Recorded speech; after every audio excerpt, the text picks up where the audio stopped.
There are 130 million working Indians that today do not have access to credit. Now, the financial inclusion story has been around for a while. However, the fintechs springing up for the most part are serving consumer wants. They are enabling purchases of gadget, furniture, and travel on e-commerce. Nira is providing needs-based finance for blue and gray collar workers in India. More than 85% of our customers are coming to us because they need help. It's not for smartphones, but for use cases like medical costs, school fees, home repairs, and weddings. Nira was founded by my co-founder Rohit Sen and I. We have 20 years experience in credit and risk. Rohit left his job as a trader and I as a structurer at Goldman Sachs to take up this challenging opportunity to serve credit needs of millions of Indians. One thing we know for sure is that the rewards for this opportunity will be reaped by those who can survive for the longer term. If you lose control of your risk and blow up, you will miss out. This is the Nira flywheel that allows us to get better and better at making credit decisions as we lend more. We start by giving out lots of small loans. When these loans repay, it becomes training data for our models to learn from. Better models allow us to keep our losses low and improve our margins. This in turn allows us to attract more balance sheet to lend even more. In fact, we count two of the largest banks in India today amongst our lending partners. Now, let's look at the systems that allow us to take these credit decisions at scale. Our decision engine has two main components, a fraud detection system and a credit scoring system. The fraud detection system, in turn, is a mesh of checks that a user needs to pass through before they qualify for a loan from Nira. Does the user photo matches with the photo on the ID? Have they got a late payment reminder from another lender? Are they connected to users who are already on our blacklist? So if you are a fraudulent borrower, you may be able to pass through one or two of these checks, but it's highly unlikely you will pass them all. For our credit scoring, we adopt a time-tested first principles approach based on a person's cash flows. From our raw data sources, including user-provided information, data gleaned from their devices with their permission, third-party and publicly available data sources, we first create machine-readable data points. We then condense it into the key financial and non-financial metrics that we have learned are predictors of good repayment behavior, starting with the stability of salary, their repayment history. Even if they have not taken a loan before, we can assess their repayment behavior on utility bills they are running, how credit hungry they are, what data points tell us that they are aware about the consequences of not paying on time. If we need to in future, how easily would we be able to reach them? Now, credit is the easier part. Collections is more challenging. In the same way that we use data for making our credit decisions, we use data for collections. Unlike an approval decision, which is a binary outcome, collection outcomes are determined by how impactfully we communicate with our customers. We use data to come up with a very refined segmentation of our customer groups and then use it to communicate with them in a manner that they're likely to respond to. Because we are a full stack lending company, our collections are fully in-house. So with each turn of the monthly collection cycle, we are generating new training data and insights for our decision engine to improve on. Next, let's look at the tech stack that allows us to give these small loans at scale with Rupesh. Over to you. Thank you, Nupur. My name is Rupesh and I've been working with Nira for the past 2 years.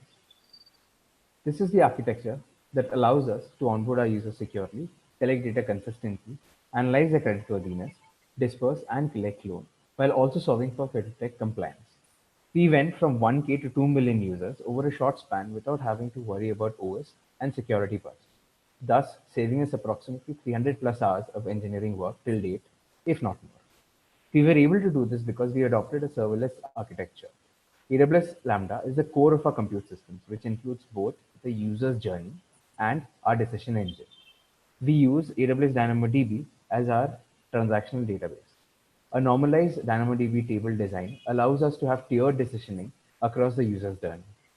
We leverage the DynamoDB's eventual consistency so that the user's journey is not impacted by consistency issues. Employing serverless architecture, that is AWS Lambda and DynamoDB, allows us to make frequent reversible changes with the help of aliasing, versioning, and ease deployments. This then enables us to conduct high-velocity experiments for the betterment of our product.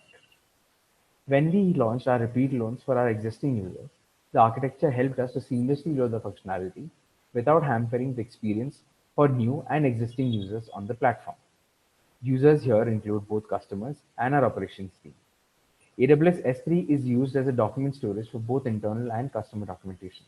We use a combination of S3 and AWS CloudFront to distribute host our web applications. AWS API Gateway is used to expose any endpoints for partners and web applications. As trustees of highly sensitive data of our customers as well as banking partners, we are rigorously tested on and built for very high security. We use AWS Cognito to provide consistent cross-platform identifier for end-user authentication. We are secure at rest. Data is encrypted at rest for both database and document storage locations. We have no hard-coded secrets. AWS IAM roles are used to provision access based on least privilege policy. Our services are scoped via VPC and VPN tunnels to comply with the high standards of security required for the financial services space. Along with our Android application, we rely on a network of API calls powering our core systems, including internal and partner dashboards. Our web applications and web APIs come under constant HTTP flood attacks, which increase our service usage in DynamoDB and Lambda. We use AWS WAF as our first step of defense here. The custom rules added to the web access control list in WAF have led to approximately 98% reduction of man-farm requests, which we have witnessed since the onset of the COVID pandemic. Next, handing it over to Varis to walk you through the data infrastructure. Thanks, Rupesh. Hi guys, I'm Varis and I've been working with Neera for the past 1 year. As we have seen so far, Neera leverages the power of alternate along with traditional data to drive key decisions.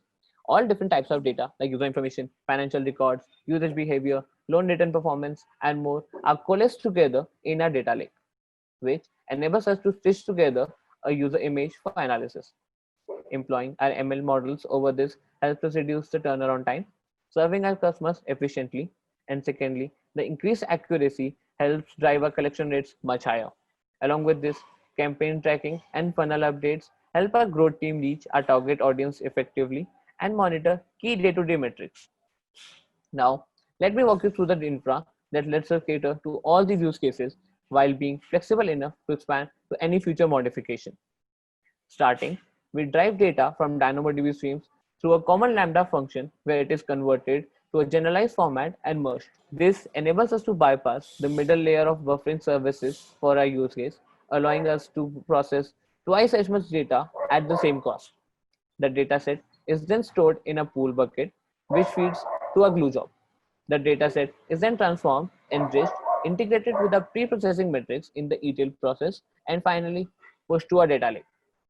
We have employed different channels over this to facilitate the data access over to different teams. Athena, being the prime channel, helps our team with ad hoc query requirements and also acts as a gateway to our MIS system. Thank you guys. Now I'll hand it over to Nupur to take it forward and give a glimpse of how all this has helped us over time. Where are we? We have got product market fit. Between September 19 and February 20, leading into COVID, our business was growing 24% month on month. We have the scalable systems that took us from first 1,000 to a million customers, and they are well placed to take us from the million to the first 10 million. We have the right learning infrastructure in place so that we can make the most of our 1 to 10x journey. We have outperformed our peers on collection rates through the worst of the crisis. This is a strong testament to the strength of our decision engine. We've got 2 large balance sheet providers behind us. In short, we've got everything in place. This is the income pyramid of India. While banks and new lending fintechs target the upwardly mobile and tech-savvy millennials, there's the mass middle, which is fully unaddressed. There is no established brand for the middle India. With what we've built and where we are headed, by 2025, we would have done our first $1 billion in lending. That means, to be clear, we would have given 6 million loans. And the only way we can do this is with technology. The reason why this architecture is powerful is not because it's about having a nicer UI, but this is what allows us to bring credit access to millions of Indians. Thank you.